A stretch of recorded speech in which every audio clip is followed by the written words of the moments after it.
Okay, this is the last segment of notes for this unit.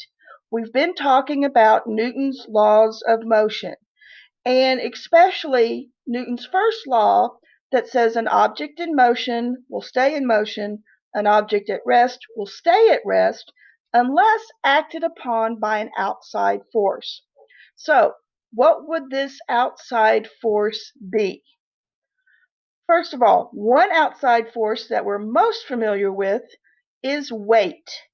So, weight is the magnitude of the force of gravity acting on an object.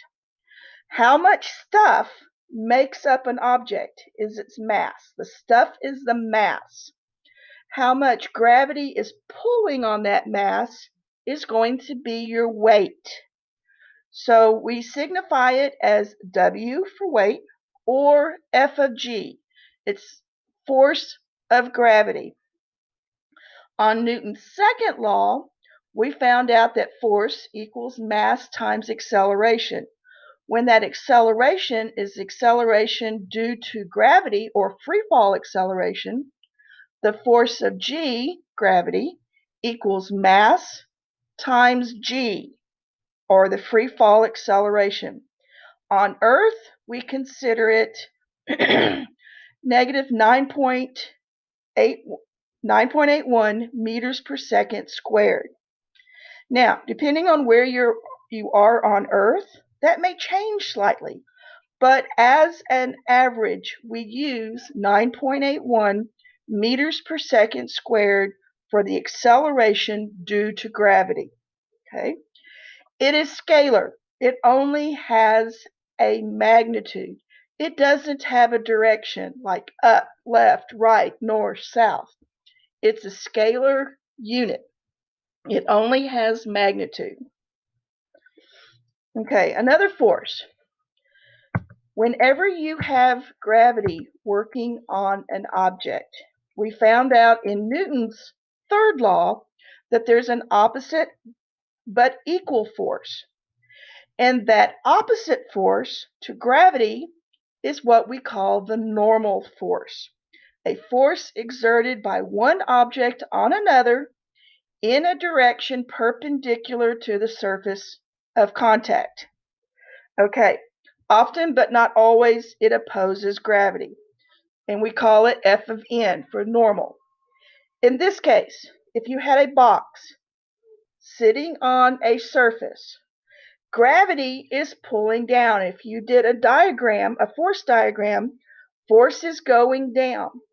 The opposite but equal force would be force N, or the force of N, the normal force. For objects at an angle, you can still calculate it even though it's not perpendicular to the ground level. It's at an angle. You can use this formula by putting in the cosine theta. So the normal force would equal minus, because it's going down, m mass times g times the cosine of the angle of the slope. Okay. Another force that affects motion, okay? Friction. We've always heard about friction. When you rub your hands together, the friction is what causes your palms to heat up. Well, friction also opposes the applied force. Okay? There's two kinds. There's friction that occurs between an object and a surface where the object's not moving. You have to overcome that force of friction in order to get that object to start moving. Okay? So that is static. Static means at a standstill. It's the resistive force that opposes the relative motion of two contacting surfaces that are at rest in respect to one another. Basically, it says it's the friction involving stationary objects. As long as the object that the applied force is acting on does not move, the static friction equals negative, because it's opposite but equal, Newton's third law. F of S equals negative the force applied. When the applied force is as great as it can be without causing the movement, static friction is at its maximum. So here you have an object. You're going to apply force on this object, and here's your surface. So you're applying force, and that object just barely starts moving. As soon as it starts moving, you have overcome static friction, and now it will start moving. It takes a more force to cause the initial movement. The applied force right before it starts movement is the maximum static friction force. Okay, think about it. Once the object is moving, friction is still going to act on it. When there's movement, that is kinetic friction. Kinetic friction is the resistive force that basically opposes this movement. Okay? It's friction involving moving objects.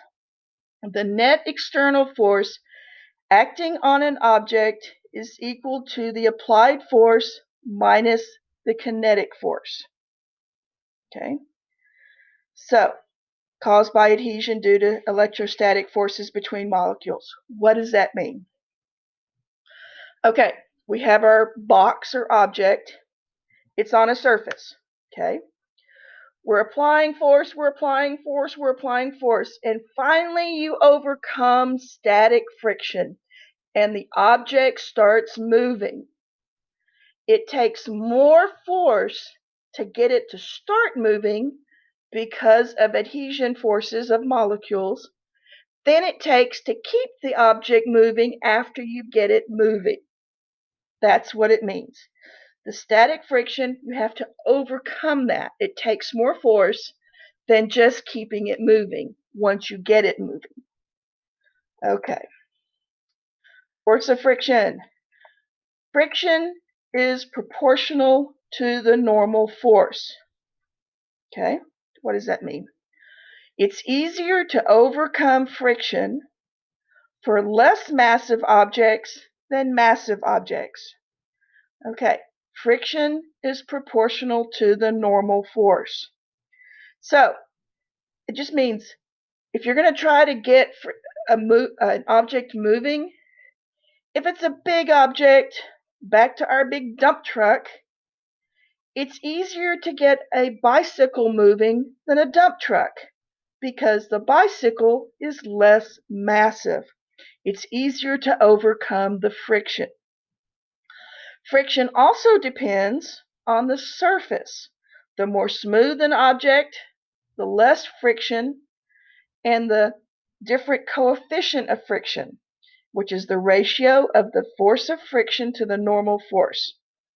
And we use the Greek letter mu. It's called mu. It's this funny looking U for coefficient of friction. So what it is, the coefficient of friction is basically a ratio of how smooth the surface is. So ice will have a much lower coefficient of friction than sandpaper. Okay? How smooth, how easy it is to move an object. Can you see that there'd be less friction on ice than, let's use the sandpaper again, than trying to move that same object on a piece of coarse sandpaper. Okay? It's a ratio, and we're going to be calculating that ratio in the next couple of days. To calculate the coefficient of kinetic friction, okay, it's mu k, so that the k tells you the objects are moving. It's the force being applied, the frictional force, the kinetic force, divided by the normal force. Remember, the normal force is the force opposite of the weight in most cases. The static mu, so the coefficient of friction for objects between the two objects that are not moving, would be your static mu.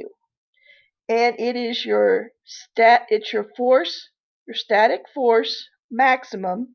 That's how much force it causes right before the initial movement, divided by, again, your normal force.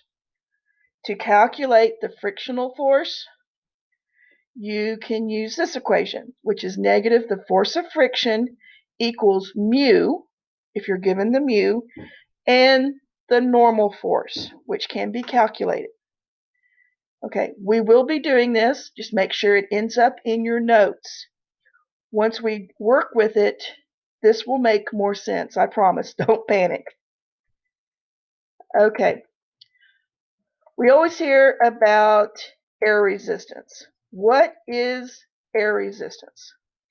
Air resistance is a form of friction. It's the friction of the air.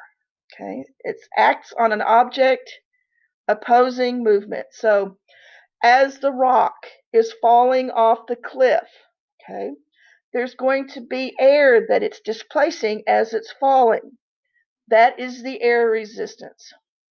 An airplane going through the sky, it has giant engines that are causing the plane to go forward. Well, pushing back on the nose of this airplane is the air, and that is air resistance. It acts on the object in the opposite direction of movement. So plane is traveling this way, the air resistance is pushing this way. Okay. Falling objects, back to our rock and the cliff. Falling objects also experience this air resistance.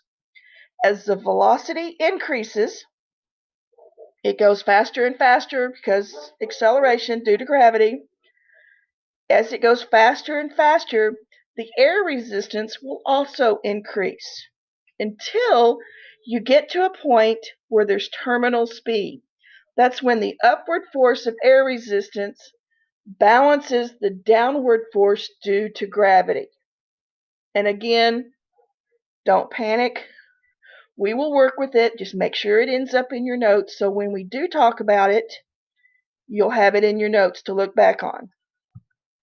Okay, in your notes, if you're following along on the template, we're going to start talking about the fundamental forces and how there's 4 types. We're not going to cover this, so I'm going to cut it off here. This is the other slide. You're free to take it down if you want, but we're not going to cover it in this section right now. So, this was the last slide. I want you to make sure and get all this in your notes. We're going to work with this in the next couple of days. Okay. And next week, chances are we're going to have a test over this unit. So please get it all in your notebook, take your pictures, submit them in Schoology, or show them to me in class. Thanks, guys.